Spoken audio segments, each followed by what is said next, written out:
And we are joined today for our first episode, Andrew and Pete. Pete and Andrew. How are you guys doing? Hey! Hello! How the heck are you? Welcome, everybody. We are doing really good. There we go. So thanks so much for being here. Now, you guys are showing an awful lot of courage being the first. I'm a bit nervous, to be honest. I don't know about you, Pete, but I'm feeling a little bit like, oh no, what? Yeah, there's some pressure. Where is this The going prep to for go? this has been insane. Yeah, because you got the graphic, we did the animation, we got the background happening. This is not your average first episode of a live stream. This is good. We're gonna have to bring the heat, bring the fire for this session. So I hope you are all excited. Let us know in the comments if you are excited, what you're looking forward to. Ask some questions. Let's do this. I'm just taking a quick look, and we've got, it's good. I'm making sure that we're feeding everywhere. That's all good. We are doing fantastic. So guys, so just a quick, we got to start things off with a congratulations, because you guys have just went through 3 months of hell. It's been probably the busiest period of our career so far, hasn't it, Pete? So everybody is affected by the pandemic in a different way, and we all, and none of us really want to whine. There's no whining in social marketing, but you guys worked your ass off. Last year, you had your first live conference, which was, I think, would you say a surprise success? Way more successful than you expected? Way more successful. Oh, yeah. We thought there was going to be 80 people. And how many people showed up? The conference is called Atomicom. And how many did you have last year? We had 350. 350. The venue. So you guys leaned into it like crazy. You committed 100% of your energy and resources. You got a phenomenal lineup of speakers set up for last week, or for this week. Yeah, just this last week. Yeah. In Newcastle, where you're going to get the whole world to come to Newcastle. Yeah. And how many people did you have signed up for this year's conference? We had 800. The plan was to hit 1,000 if we could. Yeah. But then the world said, or the virus said, hold my beer. Yes. Yeah. The virus was like, I don't think you're going to hit that target this year, guys. So you guys had to pivot. You guys had to pivot, and you had to turn it into an online conference. Yes. And that had to be hard. It was. Yeah. Go on, Pete. It was like absolutely devastating. But, we picked ourselves up. Our community was so supportive, and we made it our mission to make it like the best virtual event ever. We put a lot of effort into it, and it's gone down really, really well. And as a result, it's not only been a good success, but it's also proven that, even in these hard times, you can still make some really good stuff happen. And it's going to help us make next year's event even better as well, because we've had to incorporate a few things. So it's exciting in a way. Lots and lots of lessons. And I'll just before we get into our main content today, I just want to one of the things that surprised me and made me go, was you decided, unlike most conferences, you hosted it in Facebook, in a private Facebook group, as opposed to using any meeting package or anything else, which I thought took a lot of, I thought it was insane, frankly. I thought it was going to be just a disaster, but it wasn't. Well, it's funny because we run online events, every 2 months in our membership anyway. So we've run like maybe 6 or 7 online events previously, and they all take place in the membership Facebook group. So like we knew the nuances of that. We knew we were kind of maybe be up against it a tiny bit with people questioning that decision. But I feel like it was just the best way everyone knows how to use Facebook. Like everyone knows all the buttons to press. And I feel like it's a really easy place to have an event like that. It's great networking opportunities, really easy to use all the streaming software. Yeah, everything flows in fine. What worried me is relying on the Facebook algorithm to serve the proper stuff to the community as they came into the page, because you had stuff that was current, and you'd come into the page and perhaps you're coming to look for somebody's talk that starts at 10, but because of the algorithm, it's promoting a talk that was a couple of hours before, or something that's going to be happening a couple of hours after. So that was my big concern. Did that worry you? Actually, what's really funny is at the top of the screen, if you've got multiple lives, it tells you who's live right now in the top of the group. So people could just click on that. So it was good. Okay. Well, it was way better than I thought. It's not the content. I knew the content was going to be great, but no, the experience on Facebook was way better than I thought it was going to be, and it did generate a lot of a good community feel, which is the thing that we were most concerned about losing with these online conferences, is that sense of being part of a group. Right. So, exactly. Absolutely. Yeah. It was so nice. So nice. So let's dive into the chat today. We want to talk about content. We want to talk about making the best possible content that one can. Now, are you guys a fan of the term? I've heard a lot of our colleagues poo-pooing the term content marketing. Are you guys a fan of the term? You know what? I am quite a fan of the term. I feel like it's a really good kind of catch-all term for the new way of marketing a business. It is everything we create, especially if we're marketing our businesses on the internet, is content in some kind of form. So I don't know. For us, I think we're pro term. Would you agree with that, Pete? Yeah, definitely. Like, what's wrong with it? Like, get over it. It doesn't matter what it's called. It's Like just that's what it says on the tin. Let's stop arguing about it and start doing it. I think one is people don't want to get painted by a brush into a corner that they are like content marketers and not necessarily certain that it might be just one step removed from snake oil salesman. I think there's that concern. And so people, and because people don't really understand that, how you build a trust funnel, how you have to use content to create trust. And it's really not about the content, it's about relationship building. That I guess, but relationship marketing sounds kind of socially engineered, doesn't it? See, that's just between you and me, Steve, I can't stand it when marketers use like buzzwords that make the thing more complicated than what it needs to be. It's like, it is content, it is marketing. Let's call it content marketing. If anything, though, if we were going to like poo-poo the term, maybe it's the marketing part that is wrong, because it's marketing, but it's also selling. So content selling and marketing maybe is a better term. That is something that people get a lot of people that are in marketing and that creating the content for marketing are a little bit afraid of the selling side. And I imagine that's something that we'll get to that a little bit later. I've got some questions on the selling side, because at the end of the day, that's what we go towards, but it's almost like we want it to happen without actually asking for it. I think a lot of us are very sensitive. And then of course we've got the other club, which is the one that the rest of us don't want to be associated with, which have no problem asking for the sale, and that's all they do is sell. And so finding that happy medium. Absolutely finding a balance. So let's talk about the process that you guys go through, because you guys with your community, you teach marketing, you teach online business, you teach people how to do that, but then you also have to create a vast amount of content yourself. So you're kind of in that kind of inside baseball stage where you're creating content about creating content. Is a lot of what you do. Is that fair to say? I feel like that's a fair statement.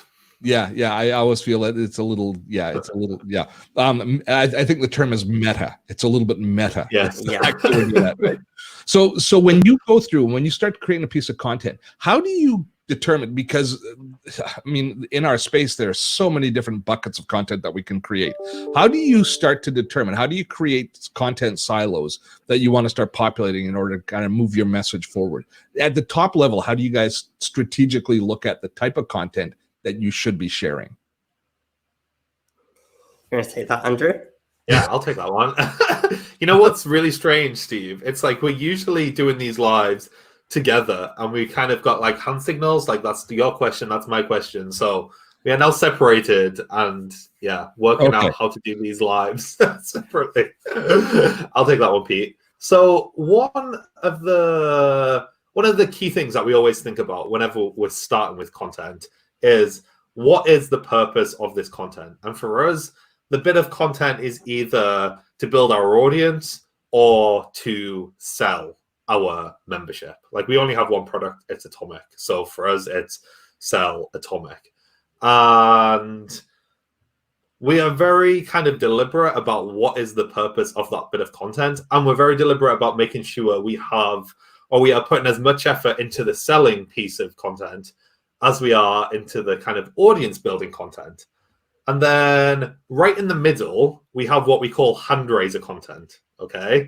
So once we have started to build an audience of potential customers for Atomic, we want to start moving them through and finding out who in that audience is actually a good potential customer.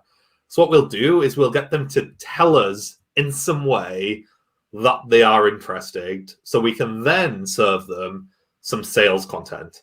Like that hand raiser content, I think, is a big part of the puzzle that a lot of content marketers miss. They'll either do I'm just going to sell to everyone that comes onto my email list, or they'll do, I'm just going to build a great YouTube channel or a great Instagram, and I've got no idea who is actually ready to buy. So we are constantly trying to get our audience to raise the hand. So you're trying to get them to engage with the content, and the engagement is the trigger. So it's in a very certain way, in a very, very specific way that allows us to follow up. Okay, give me an example of a piece of content that you guys have created in the last couple of months that you looked at and you said, this was strategically from inception, this is in our sweet spot, this is the reason, this is how it worked, and this is what the engagement was. Give me a real example. Yeah. Okay, so a great example would be, recently we did a video about sales proposals. So we've looked at some of our members' sales proposals. We realized they were all terrible. Like, how are people ever supposed to make a sale when you can't even understand what you're selling and what they're offering? It's a huge barrier. But yeah, we think it's very simple. It just needs to be very clear what you're offering, what you're selling. And so we just took one of our sales proposals that we used to have way back when we did one-to-one work, and we basically turned it into a template. And we basically said in our YouTube video, like, hey, this is how you create a great sales proposal. And if you want, we've got in the link below a sales proposal template that you can download. So if you want more sales, go download the sales proposal template. Now, what does that do? Like, this is just one way to do a hand raiser, and it's getting someone to, register the email. And what does that do? Well, it tells us that this person is a service-based business. They send out proposals and they want more sales. That is a perfect customer for Atomic. So now we can say to that person, hey, do you want more sales? Yeah, they've just downloaded a sales proposal template. Great. Well, then, you know what? You might want to, and then we lead them on to the next step. So the next step might be a webinar about how to get more sales from social, or it might be directly into our sales pitch. And so let me just jump in, because I think there's a really important point here. When we hear people making an offer like that, I think immediately list builder. I think that's a list builder for you to add email addresses. But what you're telling me is, no, this is for people who are already on our list to raise a flag that they're interested in this content. So this is not necessarily adding new email addresses, although that might be a side benefit that happens a little bit. But that's not what this content is focused on. This content is focused on qualifying and moving people through your own funnel. Exactly. Yes. So for example, like, what if you did a video on your Facebook page and it was like a behind the scenes of your course, right? Let's say 50%, let's say then you set up a retargeting ad audience to people that have watched 50% of that video. Now that video isn't building your audience, and it's not necessarily selling outright, although it could be, but the people that have watched 50% of that behind the scenes video, they're perfect people for you to retarget and follow up with. And it will also give you almost permission to follow up with them in a non-slimy way, because they've already watched it. They've already raised their hand and said, you know what, I'm interested enough to watch 50% of this video. Yeah. So it takes away that sleaziness. And it also, it also really changes the goal of a piece of content that you create. We get so caught up on numbers.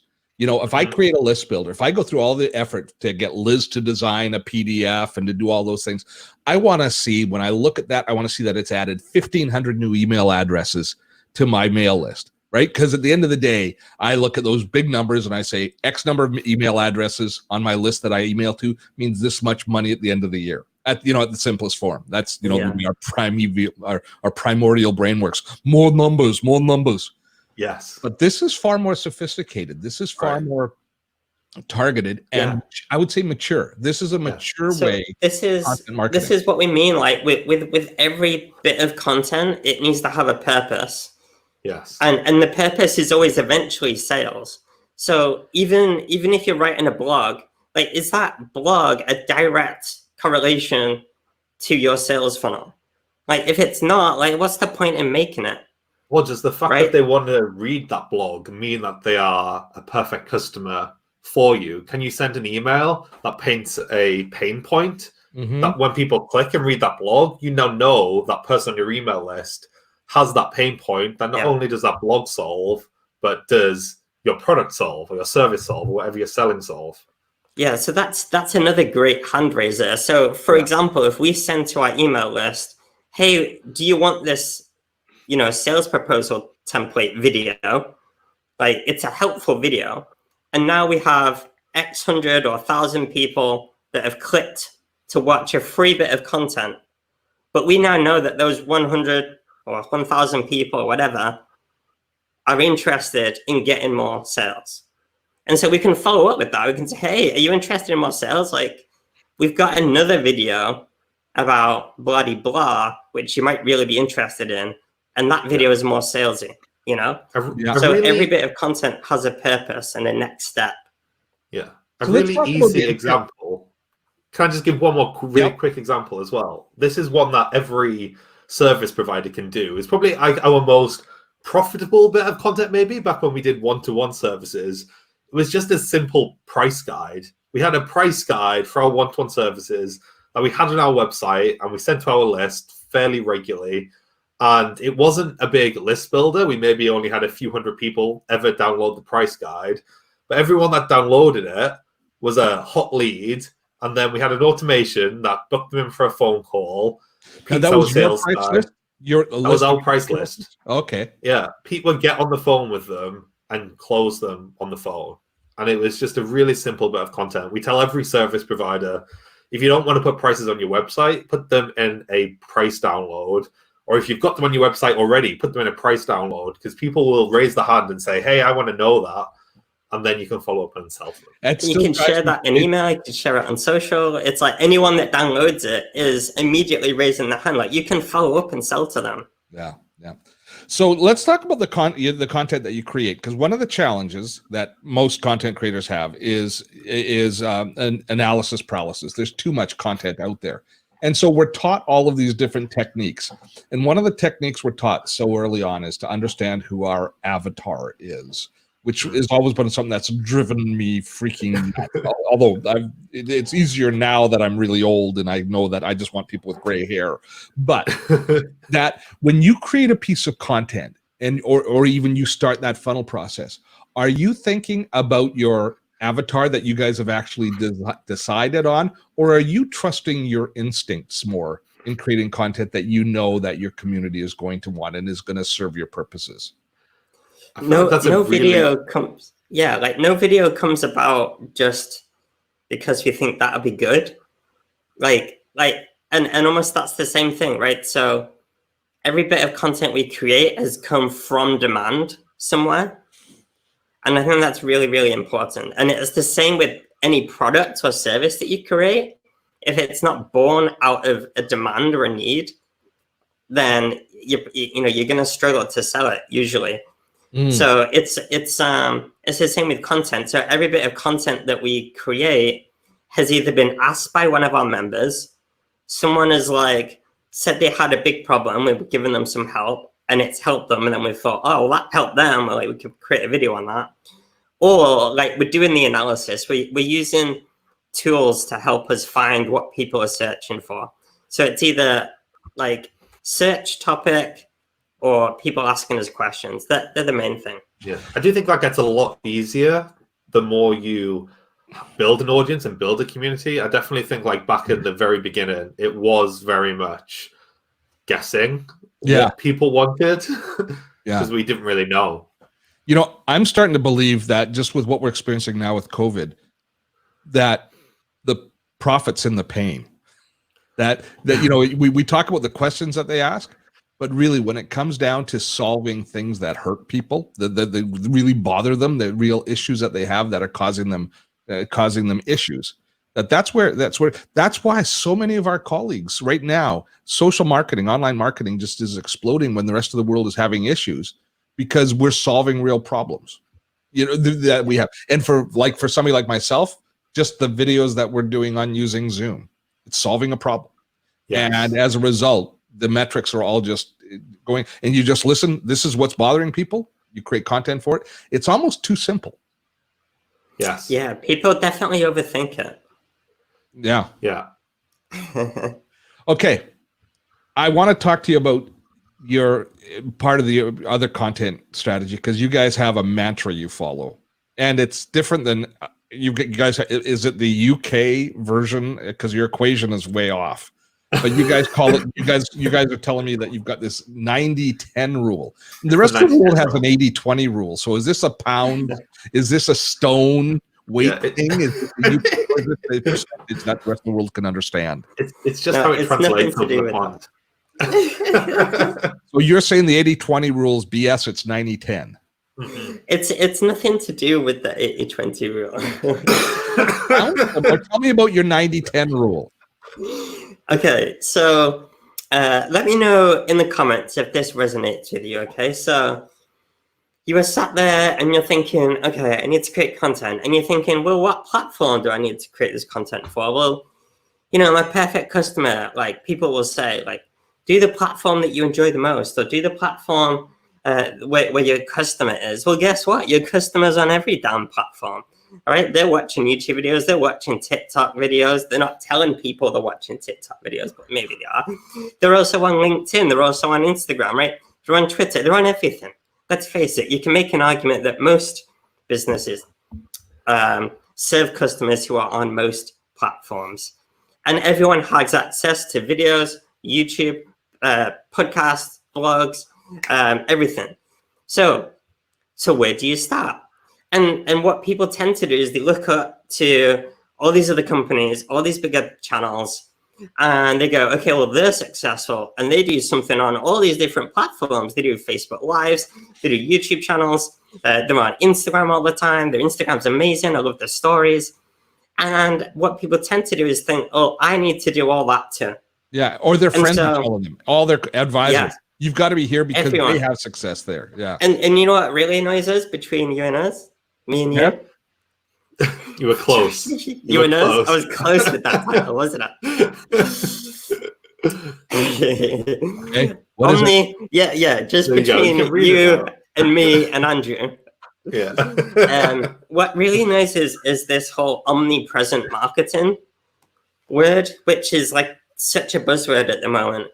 And yeah, if you have the resources to have amazing content on all the different platforms, then bloody tastic, go for it. But most people, I would suggest 99.9% of the world, don't have those resources. So especially if you're a small business owner, okay, if you're just a one-man band doing this for yourself or a small team, there's no way in hell you're going to create great content on all the platforms. And the thing that wins on any platform is just really, really great content. And if you are not creating great content, then you're not going to do as well. And the reason you can't create great content is because you're spread out too thin. If you have to create a YouTube video every week and a podcast and a blog and Facebook Lives and Instagram stories, you're going to fail.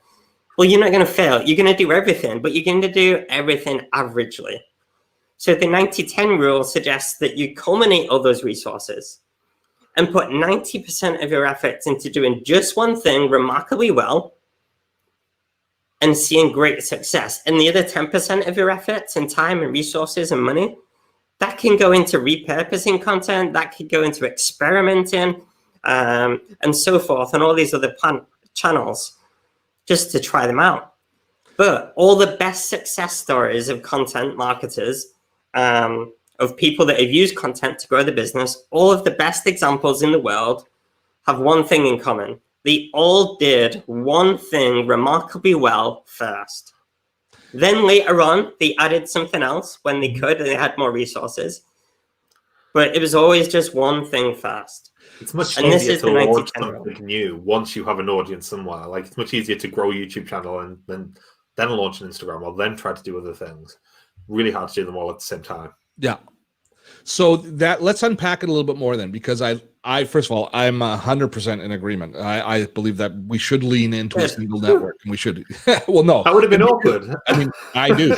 Well, actually, I recognize the value of that, and but I think people have to understand what doing one thing really well entails, because we can have a whole different equation with how much effort you put into researching your content, making sure your content is on point, the creation of the content.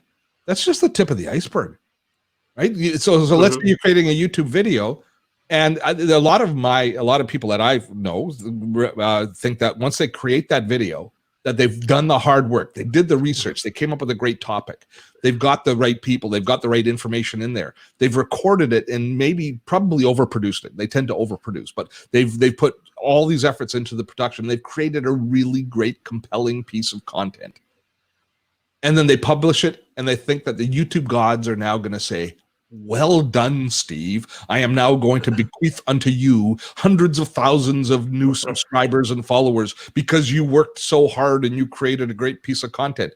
And then when there's crickets on the thing, they just get depressed. Yeah. So they go and they work harder on the next piece of content, and they completely miss the most important part of your content creation process, which is the frickin' promotion of the content you create.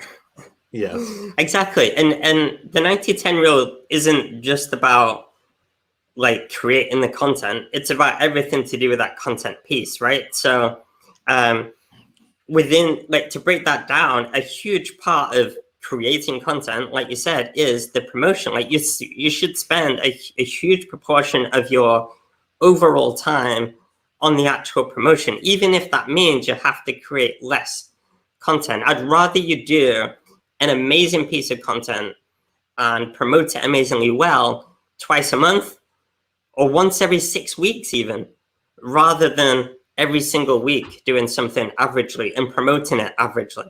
Now, creating that piece of content, even in that schedule, doesn't mean that you are going dark in between those times, because it's in the promotion of that content that you remain relevant and you remain in and it's the repurposing of the content. So let's walk through let's unpack the repurposing story a little bit, and how you can take a piece of content, the different ways that you can repurpose it, and how it's sort of at that point there we get into a gray zone, which is, yes, we are concentrating, say, on YouTube, but now we're using Twitter, now we're using Instagram, now we're using the other Facebook to drive traffic to that.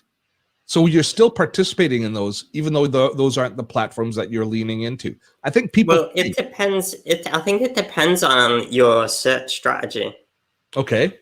Your discoverability. So, for example, if you are going to go 100% or 90% on Instagram, like, your discoverability and your promotion isn't necessarily all the other channels.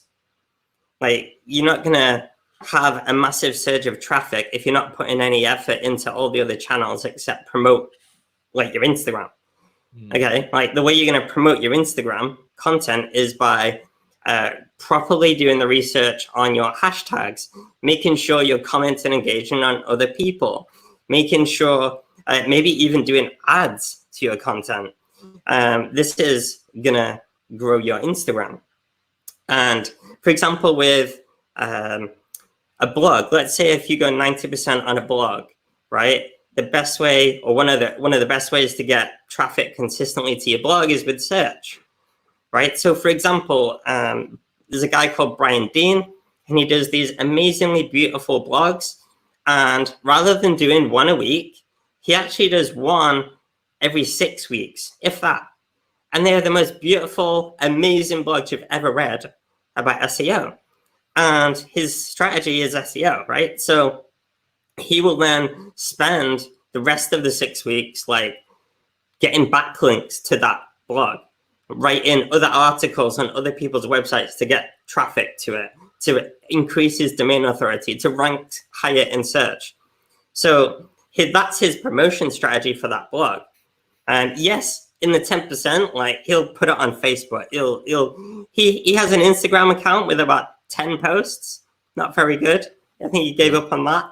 And it doesn't matter because he's getting hundreds and hundreds of thousands of people going to his blogs every month because he creates the best damn blogs on the internet. So and that's his one thing. So does he repurpose his content in any way other than that? Does he like he's looking at the back, he's looking at basically getting it into the search engine, making sure that he ranks in search. But what about generating the kind of more random traffic, stuff that might come from Facebook or from people that are interested in searching on other, like in YouTube? Is he engaging in taking that content, doing a video summary that he would then post somewhere else? Anything like that? You know what? He doesn't. He does post links to it on Facebook and he will talk about it, but that's not his primary way of getting traffic to it because he knows it's one-off, whereas search is all the time. That doesn't mean that's the strategy for everyone. Of course not, yeah. But that is just, And that's where you've got to know your market, you've got to know your community, and you've got to trust your instincts there too, right? You've got to, because he could quite easily be taking that blog post and making little memes of it and posting them on Twitter and all that sort of stuff, and not and all of that energy being wasted because it's not landing in front of the people that he needs it to land in front of. Exactly. Yeah, I mean, like driving do that. traffic from social now is not as easy as it used to be. Yeah, and I think especially if you've got a blogging strategy, putting your efforts into doing some of those things Pete was talking about, like putting your efforts into actually getting backlinks, collaborating with people, is a lot more sensible. Another real example of this is our friend and Atomic member John Esperian. He went all in on LinkedIn. He was like on every social platform. He heard the 90-10 rule. He just pulled the plug on most of his social platforms. Like he stopped doing Facebook. He stopped doing Instagram. I think he does a little bit on Twitter still, but 90% of his efforts are in LinkedIn and using the LinkedIn platform to get more eyes to his content, commenting on other people's posts, like make sure he's connecting with the right people, collaborating with people on LinkedIn. And I think it was like the space of a year, he went from like a few hundred or a few thousand subscribers to now I think he has 50,000 followers on LinkedIn just by doing it remarkably well. But he's because his community is on, he knows his community is on LinkedIn. Yes, he's leaning. Yes. Well, his community could be anywhere. Yeah. The thing is, he enjoyed it. He enjoyed it the most, and I feel like that's the thing we forget about. Like, you can make a case for them being everywhere. You're not going to be consistent with it unless you actually enjoy creating that bit of content. Yeah. So, like, if your community is on Instagram and you can make a case for that, and you enjoy Instagram, go all in on Instagram. Yeah. Like in most cases, you can find your community. Like maybe if you are trying to target over 60s, setting a TikTok account up might not be the best idea right now. But like you could make a case for the over 60s on Facebook, on Instagram, on LinkedIn. You know, there's something to be said for the Marie Kondo approach. That if the content you create doesn't bring you a certain amount of joy, you probably shouldn't be creating it. If it's work, right? Yes. Well, we say that all the time. If you don't enjoy creating your content, how do you expect other people to enjoy consuming it? I wish I'd paid attention to that, because I've always created content that I go, I don't want to do this. And I felt like it was responsibility, not necessarily video stuff, but you know, the other stuff I go, but everybody tells me I got to do it, so I do it, and it's just like I would be so much happier. My hair might be several shades darker if I'd paid attention to that. So let's take a step back. Let's take a look at 2020. The world's changed. So you've talked about LinkedIn, let's talk about what you think the state of social media is and the state of the platforms is. What do you think is going to be the hottest thing? Like where's the direction going this year? You know what, Steve?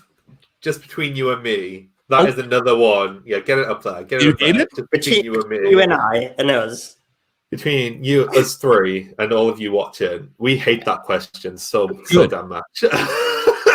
I do because it's. But what I would. So let's explain why though. Yeah, yeah, because you tell me why first, and then I'll rephrase it so that you can answer it, so you won't have to throw up in your mouth. yeah. We hate it because it always makes people do the exact opposite of what we've just explained. Like we can say TikTok is the next big thing. We can say live videos the next big thing. Everyone's been saying videos the next big thing since I don't know, since we set up our business, video has been the next big thing. Everyone's always talking video is the next big thing. And it's like, what is always going to be what's always going to work is just creating better content.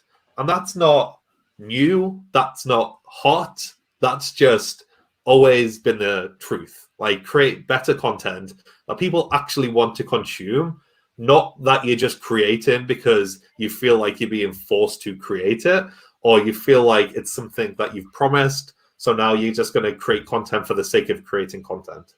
For example, with Brian Dean, like he blogs, right?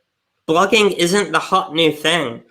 Yeah. But the reason why he wins, the reason why he gets 200,000 people visiting his website every month is because his blogs are the best darn blogs on that topic on the world, in the internet. And he deserves that traffic. He deserves it. And the reason people backlink to his blogs is because they are epic. They're amazing. And the reason I'm telling everyone else here today about it is because they're epic. Because and if I've read 100 articles, I've read 1,000 blogs, there's not many that I tell other people about. And so you need to ask this question to yourself. Like, are you creating just blasé content? Yeah. Or are you creating content that's so good that every time one person sees it, they need to tell another person? So I just had a podcast interview with Marcus Sheridan, and the number one. Why are you guys laughing? No, that was a cough. Oh, okay. He's trying to disguise it casually, but you pulled him up on it. and we titled it, and I titled the podcast episode that the trust, because trust is the most important currency we have online. And what the example you're talking about, he's engendered trust with his community. They have the patience to read old school tech, a blog post. Oh my God, it's so much work for me to pull information on it because he's generated trust. They know that what he writes is worth their time to learn. Right? Yes. Yeah. So when I ask that irritating question, what's the hottest thing online? Really, it should be that people need to recognize that they have to look at themselves and see what they're moved to, and see.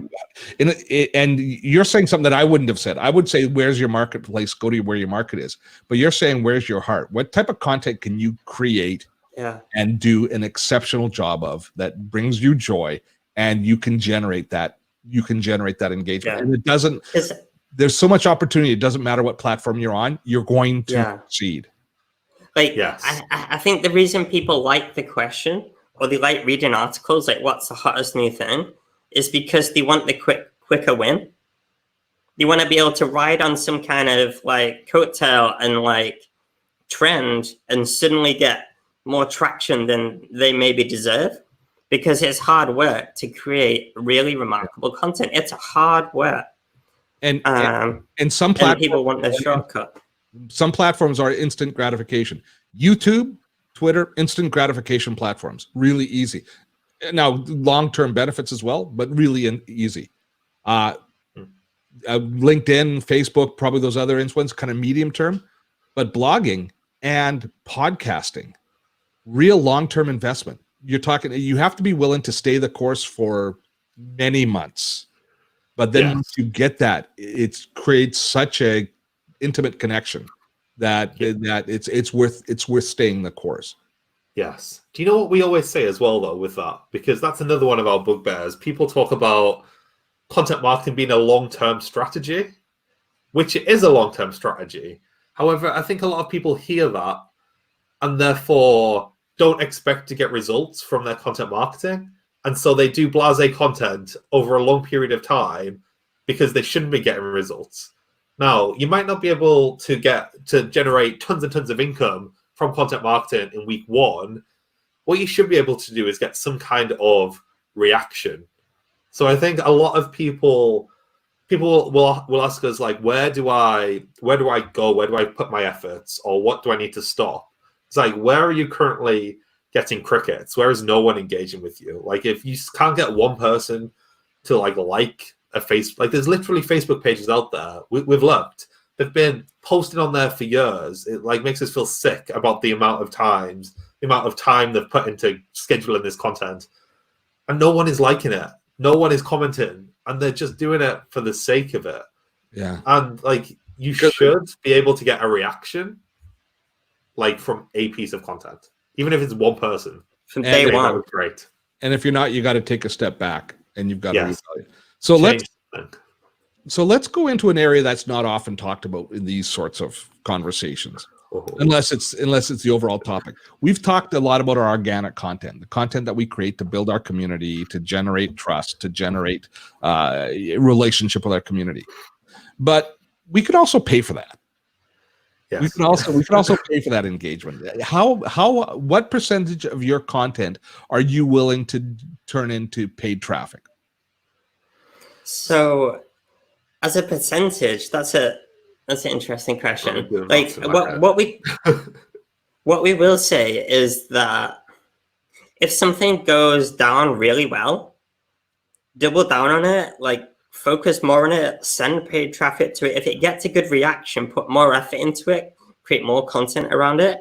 And so you're kind of looking for those, like, knock it out of the park pieces of content, the ones that you don't even know if it's going to go down well, but you write it anyway. And then all of a sudden people are like, I love that idea. I love that concept. That's when you need to really double down on it and make more of it.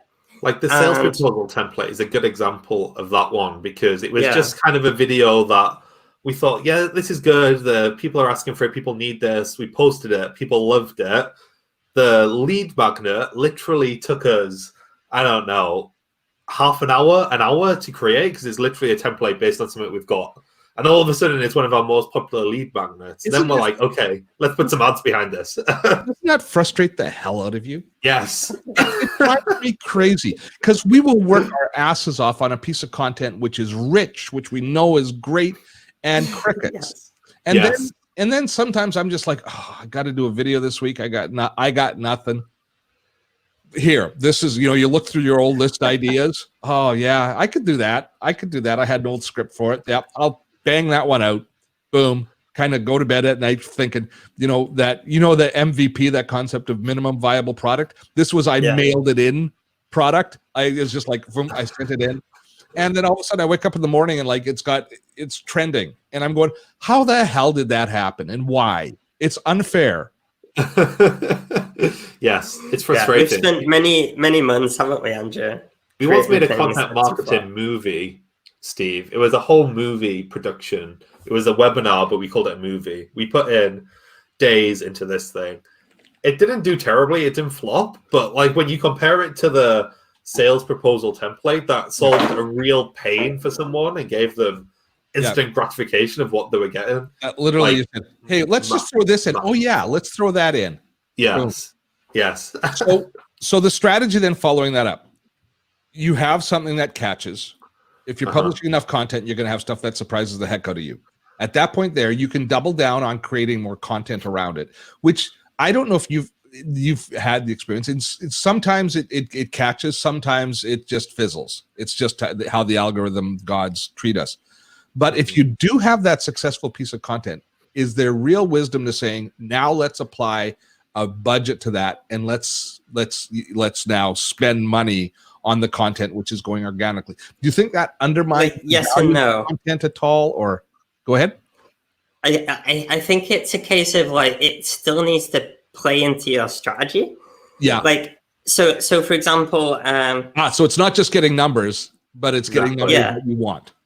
So for example, with the sales proposal video that we did, we created another video about it, and we created a whole playlist in YouTube and put those 2 videos in it along with another video that was ranking. So like all of a sudden we've got more traffic coming to this playlist. The playlist becomes a little hub. More people watch those videos. More people download that lead magnet. We can do videos on YouTube about it. Sorry, like a video ad on Facebook. Get people to download it. And I think that's where the magic is, because we know that not only are we getting people to download that lead magnet, but we know that that lead magnet then gets people to watch our sales webinar, which then gets people to buy. Yeah. And they're the right people, which is important. Like on the flip side of that, another bit of content that did well for us was our GDPR video. We did we were ranking on Google, not just even YouTube, with the YouTube video for GDPR explained. So that did really well.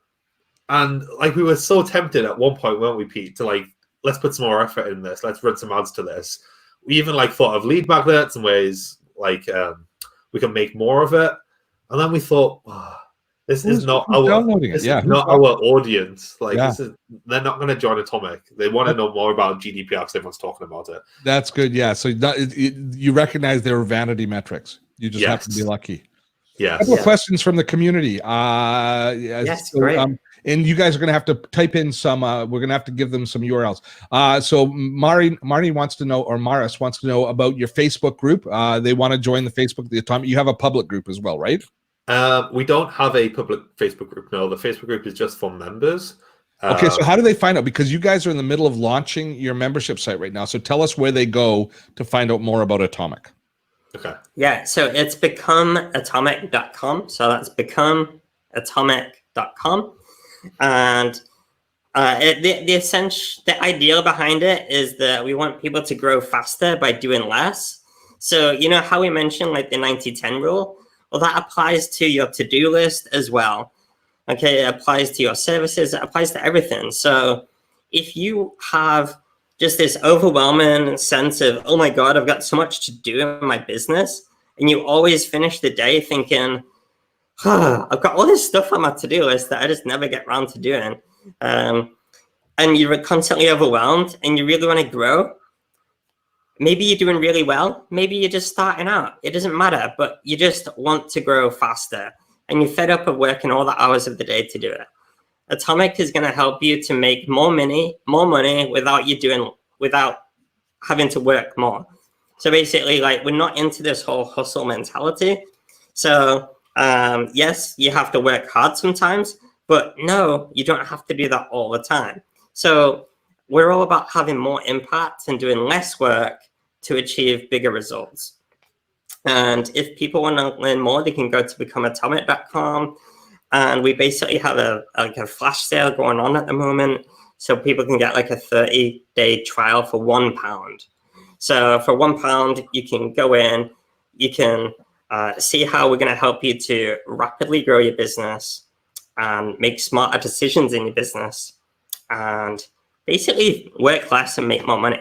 So, yeah. And one of the nice things about communities like your guys is I see how much engagement there is. One of the for all of us content marketers, whatever you want to call us, it's hard for us in our normal day-to-day life to find people that we can talk to about our business. That this conversation, this doesn't happen on the street or in the coffee or with my family. So finding people that are like-minded, is facing the same issues as you, and finding the support of a community is so valuable. And one thing I've noticed about your guys' community is it seems to be a rising tide that you're lifting one another up. And I'm seeing some great community engagement and seeing lots of people all popping up all over the place that are part of your community that I see are all on the rise. So I think that's the best kind of it makes our heart like warm, and like that's the thing that we're most proud of. Like everyone is so helpful and supportive and collaborative. It's phenomenal. It's just honestly amazing. We love our community. 10 minutes left. Let's get through as many questions as we can. Yeah, let's do it. One last thing that I need to get from you, which is, first of all, Good Living wants to know, does the 80-20 rule also apply to YouTube? It's the 90-10 rule. 90-10 rule, Good Living. Oh, yes. 90-10. What did I say? 80-20? Yes. Well, you guys, it's this whole counterculture thing. Yes, it does. Probably more than any other platform. Yes. Yes, YouTube takes so long. So if you spread too thin, if you're trying to do a YouTube channel and a podcast and a great blog at the same time, like it's never going to happen. No. Okay, I'm just trying to see here. The other questions are. I'm going to go back to mine because I'm just having trouble with a little bit of trouble with that. We're still getting kind of figuring out the best way to get all of our community's questions in. I got my listicle question. Are you ready for my listicle question? Go for it. 3 things that you find all of us should concentrate more on, and 3 things we should worry less about. I think That's good. concentrate more on selling. I feel like marketers don't sell enough. Yeah. Creating more remarkable content. Focus content, like not stuff that's easy to produce, but stuff that moves the ball downfield. Yes. And create an experience for your customers as well. Okay. What are things that people are doing that they should do less of? Where are we wasted spinning our wheels? Trying to be everywhere. Spinning your wheels. People trying to be everywhere. Trying to be first as well. I feel like everyone will jump onto the new thing to be first there. Like there's nothing wrong with just like waiting a little while, seeing what it does, and then jumping in once everyone else has worked it out. Yeah. Pete, come on. I gave 2 of both. Sorry, I was distracted by the comments. Just being unfocused.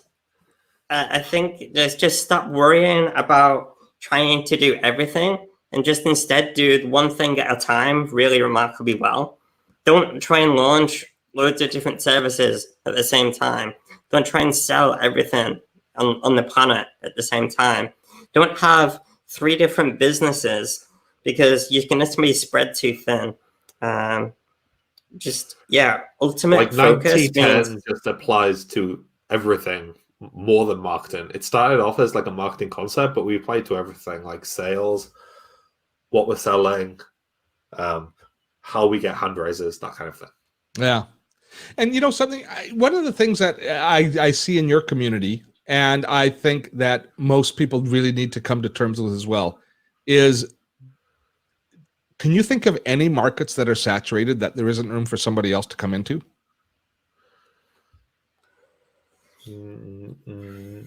Not off the top of No, my really. head. The thing is that just because somebody else is doing what you want to do, people want your voice. If you can generate that relationship with them, like I see a new people teaching Facebook ads. Is there a more saturated marketplace than Facebook ads?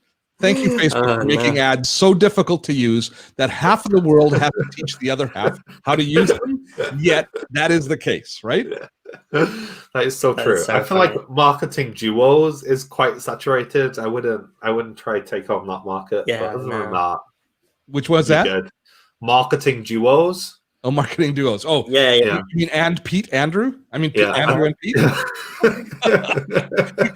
we couldn't rearrange the windows, so we have to call Pete and Pete today. You've been called that before, haven't you, Pete? I mean, that is my real name. And that is on his passport. Yeah. So at any rate, the point that I was trying to make is that don't be concerned just because somebody else is successful in your space. Yeah. And as you get into it, you will, I think, with maybe a few exceptions, but you'll very quickly recognize that the people who you see as competition at the beginning end up being collaborators with you. And exactly. I can't think of anybody that goes to these social media marketing conferences that I've met who I look at as, oh, he's my competitor, she's my competitor. I can't have a good nurturing relationship and mutually beneficial relationship with. This is so true. This is so, and you know what else? It shows demand for that thing. I think the worst thing you can do is try to be the only one doing the thing you do, because then you have to explain what the thing is before you even explain how you can help them with that thing. The coaching industry is really bad at that. People will come up with the craziest names for what they actually do. Like, I'm a happiness, wellness, life, something or other coach, and it just confuses what you're actually saying. Yeah, so niche. I read an article the other day. Somebody was saying that you shouldn't be niching, but which I think they were just trying to generate traffic. But but the more you niche, still. Yes, it's like don't niche so much that people don't know what the hell you're actually doing. You have 600 people in the atomicom group right now. Yes. Membership. When you started, did you ever envision for even a moment that 500 people, there would be 500 people that would be interested in spending that money? Did you really even think that? You know what, Steve? You know what? Just between you and me, 100%. Because when we started, we were 21 and we were filled with such ambition. We thought we would have 100,000 members by now. Oh, did you? It was like, yeah, it was like, you guys are crazy. right. It was like literally, we can do this. We had like so much energy, and it's like an energy that we try to keep. You guys watch too much Gary Vaynerchuk. I think maybe we have a little bit. It's like the kind of Well, wanting to change the world kind of energy. That's refreshing because that answer was 180 degrees from what I thought it would be. It's Right. I tell you what, we actually thought we'd get 500 people when we launched. Yeah. Really? Well, we didn't like think we would. We weren't like, oh yeah, like we're definitely gonna get it. We were like that's our goal. Like we'd love that many. We had like 100 people sign up for like the pre-register, and we were like, yeah, let's do this. And turns out we had like 5 people on the launch.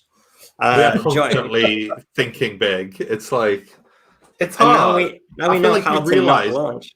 I guess the point that I was trying to get to is there is the online marketing opportunities open the door to far more people than we can ever imagine are there. But you guys aren't going to support that, so that's it. I think we'll talk about coming up next week now because we're closing in on the end. Guys, stick around for a second. I just got to do a quick promo for next week because guess who's on with me next week? Do you know? You don't know. Here it is. Mark Schaefer. Our good buddy Mark Schaefer is going to be joining us.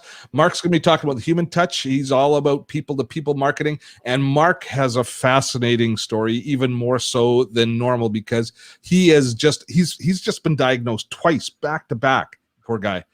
He's been sick with COVID. So he's been through the trials. And even before he got sick, he was posting some of the most compelling content about how we in the marketing space should be dealing with the pandemic and dealing with the changing situation in the world. And he's going to bring some terrific insights to us here. So join us next week, same bat time, same bat channel for our next episode of Just Between You and Me. Andrew and Pete, you guys were awesome, as I knew you would be. Thanks so much for joining us on the maiden voyage.